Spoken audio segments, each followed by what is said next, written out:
Welcome to Akshayam kitchen. இன்றைக்கி நம்ம சுவையான கிராமத்து ஸ்டைல் நாட்டுக்கோழி குழம்பு எப்படின்னு பார்க்கலாங்க.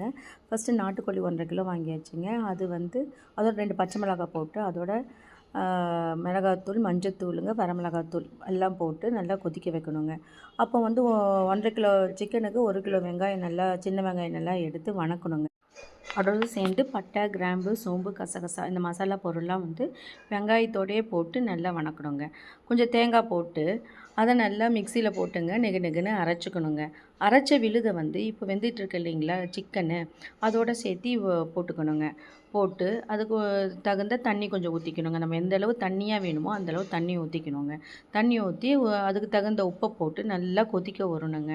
கொதிக்க விடும்போது நல்லா தலப்படப்படன்னு கொதிக்குங்க. அந்த விழுதுக்கு உண்டான பச்சை வாசம், அப்புறம் கறிக்கு உண்டான பச்சை வாசம் அதெல்லாம் போகுங்க.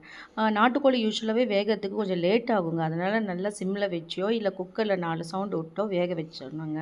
வச்சுட்டு அப்புறம் ஒரு வடை சட்டியில் பார்த்திங்கன்னாங்க எண்ணெய் ஊற்றி கடுகு, சோம்பு, கருவேப்பிலை, வரமிளகாய் இதெல்லாம் தாளிச்சிங்க. கொதிச்சிட்ருக்கு இல்லைங்களா குழம்பு, அந்த குழம்புல போடணுங்க. போடும்போது இதோட வாசமும் அது கொதிச்சிட்ருக்க போடும்போது இதோட வாசமும் அதில் இறங்கி இன்னும் நல்லா மணமாக இருக்குங்க. இது கொஞ்சம் கொத்தமல்லி தூவி இறக்கணுமா சுவையான நாட்டுக்கோழி கிராமத்து ஸ்டைல் நாட்டுக்கோழி குழம்பு சூப்பராக இருக்குங்க.